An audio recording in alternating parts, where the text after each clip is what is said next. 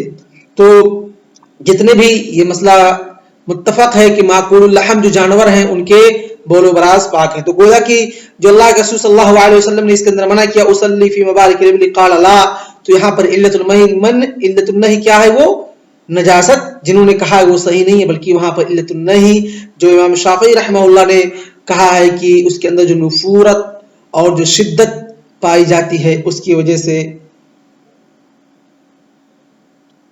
وہاں پر نماز پڑھنے سے منع کیا ہے. اور کہتے ہیں کہ وہ جانور بھاری بھرکم اور حدید اور شدید ہوتا ہے، اس وجہ سے آدمی جب بھی نماز پڑھنا شروع کرے گا تو کیا ہے، جانور آئے گا، اونٹ آئے گا اس کی جگہ پہ، اپنی جگہ پہ، تو اس کو اپنی نماز کو منقطع کرنے پڑے گی. اس لیے آدمی کو افضل ہے کہ اس جگہ پہ وہ تمام جگہ نہ اختیار کرے. جبکہ چھوٹے جانور اونٹ بکرا بکری بھیڑ دمبے یہ سب چھوٹے جانور ہوتے ہیں، اگر ان کے برابر میں بھی انسان نماز پڑھ رہا ہے تو وہ انسان کو تکلیف یا انسان کو اس بات پر مجبور کبھی نہیں ہونا پڑے گا کہ اپنی نماز کو انقطاع کرے. تو کچھ بھی، لیکن کیا ہے منع، علت کیا ہے؟ علت کچھ بھی ہو سکتی ہے، لیکن راجح کیا ہے؟ مرابض الابل جو ہے، مبارک الابل جو ہے وہاں پر نماز نہیں پڑھ سکتے آپ. وعن ابي هريره رضي الله تعالى عنه قال قال رسول الله صلى الله عليه وسلم اذا وجد احدكم في بطنه شيئا فاشكل عليه خرج منه شيء ام لا فلا يخرجن من المسجد حتى يسمع صوتا او يجد ريحا.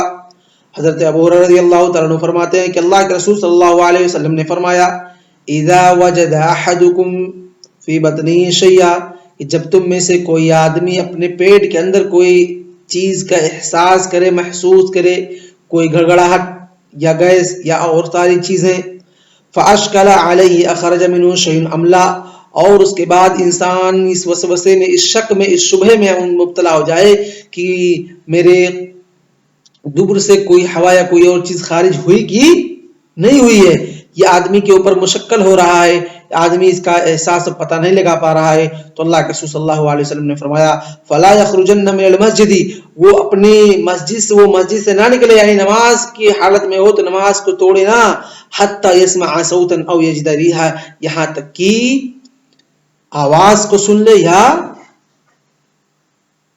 خوشبو یا بدبو جو بھی اس کی ہوتی ہے اس کا احساس ہو جائے.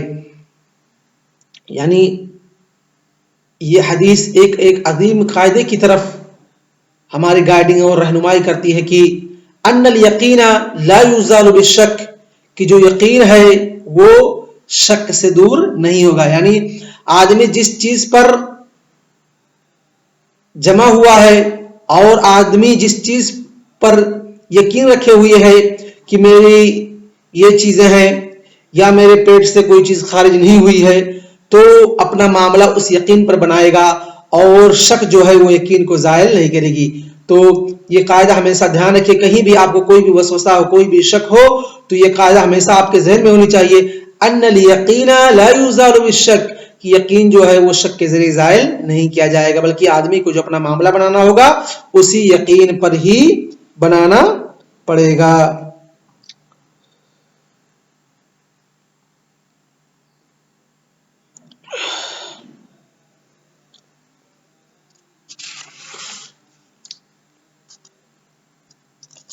تو گویا کہ اللہ کے رسول صلی اللہ علیہ وسلم نے اس حدیث کے اندر اگر انسان کے بطن کے اندر کوئی چیز پاتا ہے، محسوس کرتا ہے، اس کے بعد اس کو نہیں پتہ چلتا ہے کہ اس کے دبر سے ہوا خارج ہوئی کہ نہیں ہوئی، تو وہ باوضو رہے گا، اپنے یقین پر قائم رہے گا. لیکن اگر ہوا خارج ہوتی ہے تو یہ ہوا کیا ہے؟ اس کے لیے ناقض وضو ہے اور اس کو دوبارہ وضو کرنا پڑے گا. تو آج کا درس ہم اسی پر اکتفا کرتے ہیں. صلی اللہ علیہ نبینا محمد وعلی آلہ وصحبہ اجمعین. السلام علیکم ورحمۃ اللہ وبرکاتہ.